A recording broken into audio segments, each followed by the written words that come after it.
saya perlu klarifikasi. Saya tidak menyebut Erick Thohir sebagai bagian dari peristiwa ini.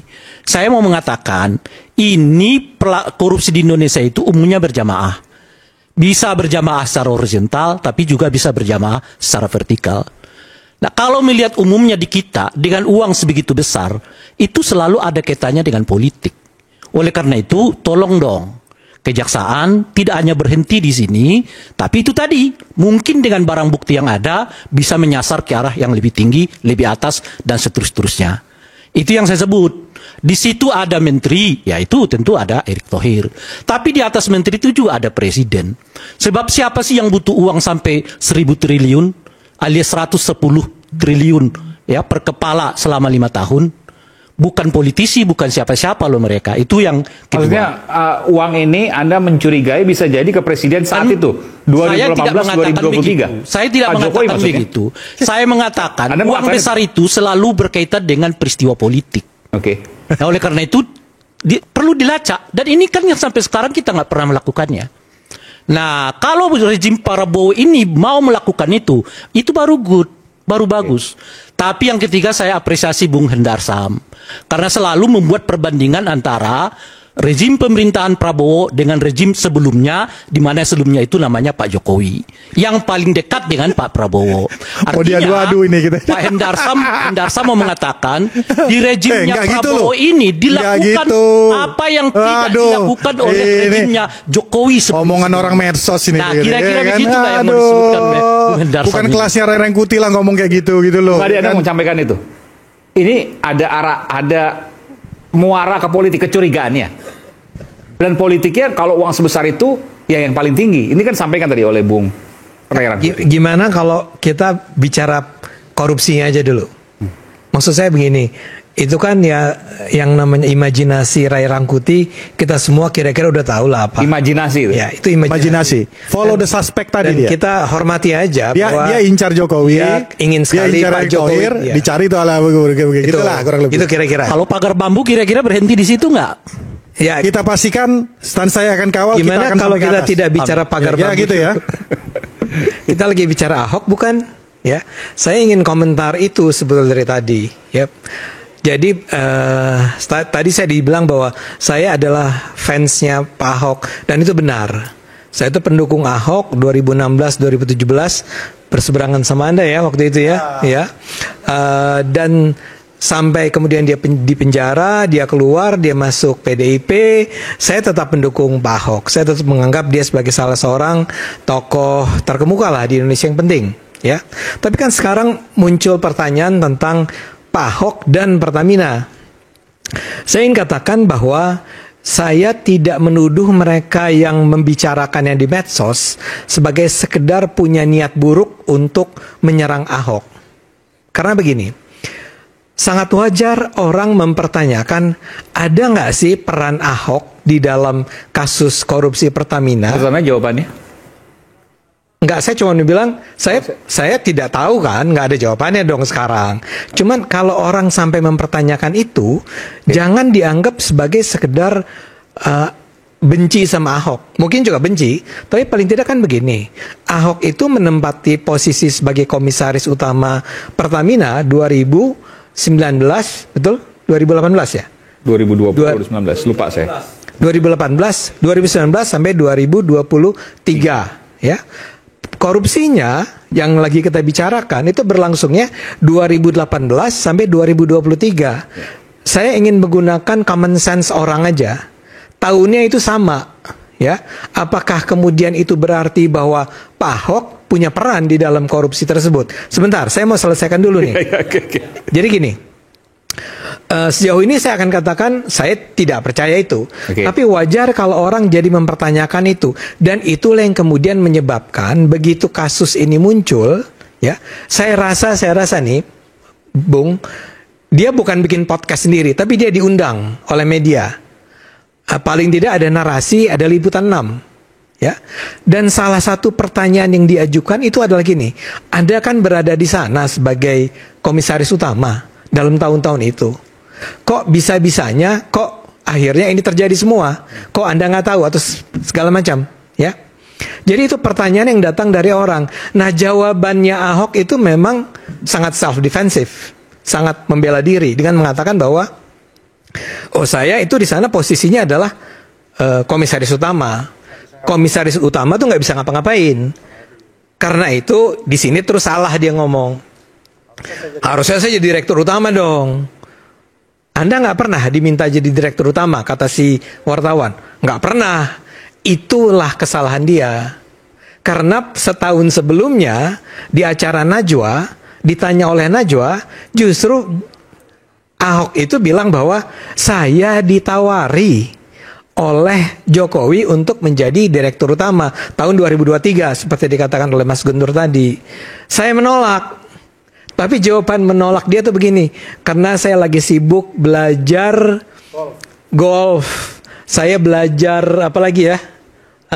Ada kegiatan-kegiatan yang belajar bahasa Mandarin. Ya, pengen santai lah. Pengen santai. Makan gaji. Kan lebih enak jadi gitu. komisaris utama. Gajinya ada. Dia nggak bilang nggak usah kerja sih, cuman duitnya banyak dan waktunya ada. Waktu ada, duit ada. Sehingga gini saya mau katakan, itu salahnya Ahok. Karena dia lupa bahwa setahun sebelumnya dia pernah bilang bahwa dia menolak menjadi dirut. Sekarang dia bilang dia ingin menjadi dirut. Karena hanya kalau dia menjadi dirut, dia bisa menyelesaikan masalah Pertamina. Itu satu. Nah, kedua adalah saya rasa sangat menarik untuk mengharapkan agar Ahok betul-betul mau terlibat nih sekarang dalam perang melawan. Anda kan sendiri menyebut ini korupsi terbesar di Indonesia dalam sejarah kan? Kalau angkanya sebesar itu ya. Perlukah ini ditangani dengan sekuat-kuatnya? Saya rasa perlu. Dan saya percaya Pak Prabowo berkomitmen untuk itu. Saya yakin ya. Tapi sekarang kita abaikan dulu Pak Prabowo-nya. Nah, sekarang ada orang seperti Pak Ahok yang dalam wawancara itu menyampaikan hal-hal yang membuat kita merasa bahwa wow, orang ini punya informasi yang sangat dalam nih mengenai Pertamina. Karena kalimat-kalimat yang dia gunakan adalah saya punya dokumen, saya punya bukti, ya. Dan kemudian dia mengatakan sesuatu yang mengganggu sekali. Dia bilang begini, kalau sampai akhirnya saya berhenti dari sini, dari Pertamina, dia bilang, bahan-bahan ini tetap akan saya gunakan. Akan tetap saya kumpulkan. Saya akan kumpulkan dalam sebuah folder, ya, yang akan saya serahkan dalam sebuah folder kalau nggak salah, yang akan saya serahkan kepada Kejaksaan Agung bila Kejaksaan Agung memintanya. Bang Ade, saya potong dikit. Kok itu mirip-mirip apa yang dikatakan oleh Mas Hasto ya?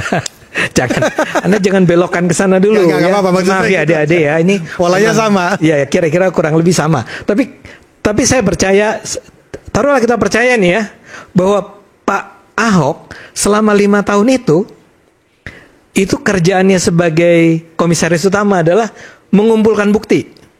Semua notulensi dia bilang dia kumpulkan, ada itu semua, bukti-bukti ada. Tapi begitu ini diperiksa, saya bersedia menjadi orang yang akan membocorkan apa yang terjadi ini. Tapi kemudian dia kasih tambahan catatan. Tapi nanti persidangannya harus sidang terbuka. Dia bilang begitu kan? Harus sidang terbuka ya. Harus semua buka-bukaan. Kalau mau buka-bukaan kita buka aja sehabis-habisnya. Itu kata Pak Ahok. Kesimpulan saya sebagai orang yang belajar komunikasi dari cerita itu, saya menangkap pesan-pesan yang sebetulnya tidak secara clear dia sampaikan, tapi menunjukkan bahwa dia itu selama 5 tahun berada di sana, atau 4 atau 5 tahun berada di sana, sebetulnya sudah memiliki bukti atau dugaan atau bukti lah ya, tentang korupsi. Korupsi yang sedemikian besar di mana di Pertamina. Dan itu sebetulnya sangat make sense, sangat masuk di akal. Kenapa? Nggak mungkin lah ya korupsi yang sampai mencapai paling tidak 200 triliun per tahun, atau kemudian digenapkan menjadi 1000 triliun per 5 tahun, itu sampai tidak terdeteksi. oleh seorang komisaris utama. apalagi mungkin yang di atasnya ya. Saya nggak mau ngomong ke sana ini. Loh, kok Iya, oke. Tadi Ya, oke, berdasarkan Enggak gini. berdasarkan itu tadi, Bung. Boleh saya selesaikan? Saya ngikuti alur berpikir Iya. Adil loh. Saya ingin selesaikan dulu ya penjelasan saya. Follow the suspect nih. Ya, Iya, jadi iya. gini. Karena komisaris utama itu kan mempelajari, punya kewajiban mengawasi. Yang diawasi memang Pertamina. Oke, intinya bahwa Pak Ahok, Anda mau yakinin bahwa Pak Ahok tahu. Udah betul. Nah, saya mau bilang begini, mungkin nggak sih dia tidak mengikutinya, tidak mempelajarinya, walaupun tadi dikatakan ini bukan Pertamina ya, ini Pertamina Patra Niaga ya, artinya yang sudah juga punya komisaris sendiri. Betul. Tapi dia sendiri bilang itu direktur utamanya saya sering marah-marahi dia bilang. Betul. Artinya dia punya komunikasi sama si direktur utama. Nah, saya boleh Nanti dulu dong. Oh, iya. Anda nih, Sedikit lagi, tenang, sedikit lagi nih. Oke. Jadi kembali saya ingin sampaikan yang paling awal, orang ini bisa jadi punya informasi yang sangat kaya mengenai apa yang terjadi. Korupsi yang saat ini. Yang 1.000 Patraniaga triliun ini, Oke. ya. Karena itu kalau sekarang Kejaksaan Agung serius ingin bongkar, ya ajak Ahok. Karena sekarang tuh udah mulai kemana-mana, ya. Ya misalnya saja Ahok sendiri bilang ada orang BPK yang terlibat, walaupun dia nggak mengatakan dengan definitif ya. Bahkan sekarang sudah beredar sebuah meme, ya, tentang tragedi atau apalah namanya tentang Pertamina ini, dan mulai disebut nama-nama seperti Pak Erick Thohir, ya, Pak Boy Thohir. Ini tentu saja kita nggak usah percaya begitu aja dong. Ini namanya juga meme, ya.